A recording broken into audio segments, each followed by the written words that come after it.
Thiès ndax lan ngeen ñëw ci symbole Thiès mooy chemin de fer Thiès am na ñetti entreprise mais chemin de fer day ndeyu entreprise yi tey 1er mai ñëw mu waroon xumb lool mais affaire Covid 19 ak yooyu moo tax mu sedd mais nag lenn laa leen ci wax lenn président de la république dégg nañ li mu wax ci chemin de fer mais ñun lan moo tax mënuñoo gëm lu mel noonu ndax dañ ñoo yàgg a wax di ñu deñ muy wax muy deñ muy wax muy deñ ñun léegi dañoo bëgg action am ñu xam ne lii nii dund nañ ci boo xoolee Thiès ñaata jeunes ñoo fi ne arrêt bul nekk da ngeen fiy fekk chauffeur Jakarta Thiès baaxoo wu ñu dawal Jakarta dañoo baaxoo doon cheminot ñun doomu cheminot la ñu kër goo gisoon dafay yor cheminot léegi cheminot bu retraité amatul cheminot ci biir ci Thiès loolu daw na yaram boo leen xoolee passage à niveau bii ñii ñëpp ay doomu cheminot la ñoom ñëpp ñu ngi jël ay Jakarta di ko dawal du métier bëgguñu loolu dañoo bëgg mu defaraat chemin de fer dañoo bëgg mu suqaliwaat ko Dakar ba Tamba ngir lan ñaata jeunes ñoo mën a liggéey foofu bu ñu waxee rek emploi des jeunes dañoo bëgg a jël ay jeunes mais nañ waxtaan wax dëgg ca la ñun amuñu kenn ku ñuy compte amuñu kenn ku ñu mais chemin de fer la ñu am ak emploi des jeunes bi mu wax mais na jëlaat jeunes yi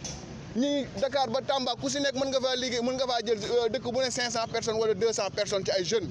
kon emploi des jeunes buñ ko waxee buñ nee Thiès ñun waratu ñoo jaaxle te am na ñetti ministre fi ne Diatara ngi fii Idrissa Seck a ngi fii am ñeneen ak ñeneen ñu fi ne kon nañ ñu góorgóorlu jàppale ñu safa garage ak ñëpp waaw NSTS yëpp ñëpp mi ngi fi waaw kon nañ ñu jàppale ñun dañoo yàgg ci raay bi ndax xeex nañ ba tubaab bi jóge fii ba fi tubaab bi jógee ba léegi dañuy layam rek dara gisaguñu ko kon ñu ngi yemale kàddu yi foofu kon jërëjëf Babacar yow mi ko porté affaire bi yàlla na la suñu borom defal ndam ñu nuyu Lamine Ndiaye mi nga xam ne jërë ngeen jëf ñu ngi leen di seen ginnaaw nag ñun ku defar semaine de fer ñu ngi ko def Seydina Aline Ba dallu ndongo yi tur jërë ngeen jëf Seydina Aline Ba dallu ndongo yi di bisu sargalu liggéeykat màggal liggéeykat ci àdduna bi yépp muy liggéeykat bu góor di liggéeykat bu jigéen ndax liggéeykat yi yàgg nañoo xeex ngir dignité yàgg nañoo xeex ngir jot seen àq kon loolu moo waral ci 1er mai bi ñu xalaate ko Thiès waaye kuy màggal liggéeykat soo ñëwee Thiès daal di wàcc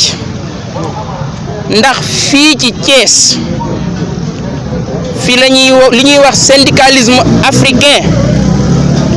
mën naa ni fii la tàmbalee ci Thiès kenn jiituwu ci cheminots yi 1919 cheminots yi ñoo jiite woon xeex 1920 cheminots yi ñoo jiite woon xeex bi 1925 cheminots yi ñoo jiite woon xeex bi 1947 1948 di grève bi gën a siiw ca jàmbaar ju ñuy wax Ibrahima Sarr jiite woon ko fii la woon ci Thiès plus de 20 000 travailleurs Dakar ba Bamako ñu immobiliser liggéey bi yépp ndax doon xeex seen àq waaye bu ñuy wax liggéeykat di wax chemin de fer di wax cheminot yi dafa am histoire bu am solo bu ci am boo xamante ni tey jii kenn du ko wax ñi ngi koy fàtte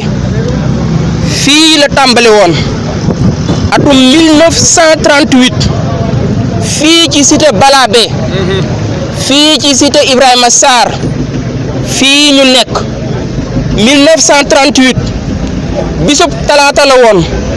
muy le 27 septembre 1938 booba ñetti syndicat ñoo fi nekkoon tubaab yi fi nekkoon dañu nekkoon ay cadre européen dañu amoon syndicat le syndicat des européens yeneen nit ñu ñuul yi fi nekkoon amoon seenub syndicat muy le syndicat des travailleurs indigènes du Dakar Niger waaye mu amoon lu ñuy wax ay journaliers am lu ñuy tuddee ay auxiliaire seenum njàng soriwul woon tubaab bi tere woon leen ñu bokk ci syndicat ca journalier yooyu ñoo ëppoon ñoo doon def di gën a metti ci liggéey bi léeg-léeg sax daan nañ liggéey 24 heures de temps bis bi ñu ngi leen daan fay ñi ci ëppoon payoor 25 francs lañ leen daan fay ñi ci gënoon a néew payoor dërëm par jour lañ leen doon fay ñi ci ëppoon payoor ci journalier yooyu maanaam weer wi 780 francs la ñuy jot journalier yooyu ëppoon ci cheminot yi 1938 ñoom ni dañoo bëgg a xeex ngir ñu may leen ñu mën a bokk ci syndicat waaye dañoo bëgg a xeex ngir seeni condition seenu payoor administration coloniale bi ak ki jiite woon chemin de fer yokk ko le 27 septembre 1938 fii ci cité Balabé fii ci cité Ibrahima Sarr tey ci fajar 7h30 travailleurs yi nekk en grève muy les journaliers ñu ñëw fii 7h30 dajaloo fa jàpp ni ñi jiite chemin de fer bi dina ñëw waxtaan ak ñoom jàpp ni ñi jiite chemin de fer dina ñëw dalal seen xel ñi jiite chemin de fer dina ñëw dalal seen xol ndekete ñoom bi ñuy ñëwee ay balu fital moo leen doon xaar bi ñuy ñëwee tubaab bi yónni la troupe coloniale fii ci cité Balabé vers 8h30 ñu tiire fe ay bal juróom benn cheminot ñàkk ci seeni bakkan xale yi nekk ci dëkk yooyu dinañu am liggéey waaye réhabilité chemin de fer mooy yóbbu raay bi ba Ziguinchor bu ñu yóbbu woon raay bi ba Ziguinchor li nga xamante ni mooy ay fruits di ay mango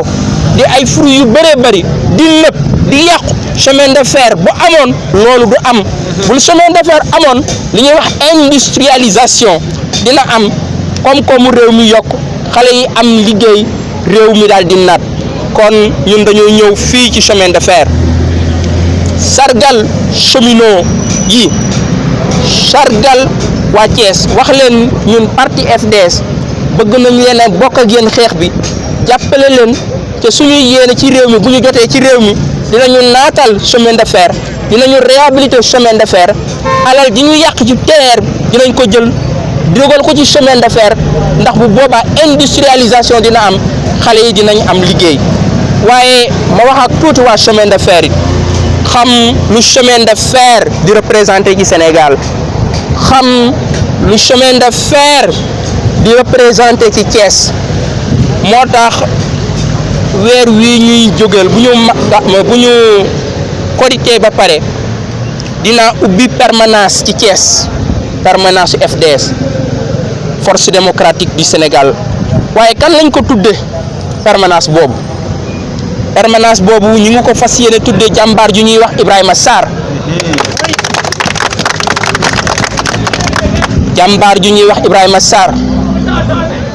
mu dirigé woon le syndicat des travailleurs indigènes de Dakar Niger mu dirigé woon la fédération des cheminots africains de l'Afrique de l'Ouest Ibrahima Sarr woon la plus longue grève de l'Afrique de l'Ouest di 10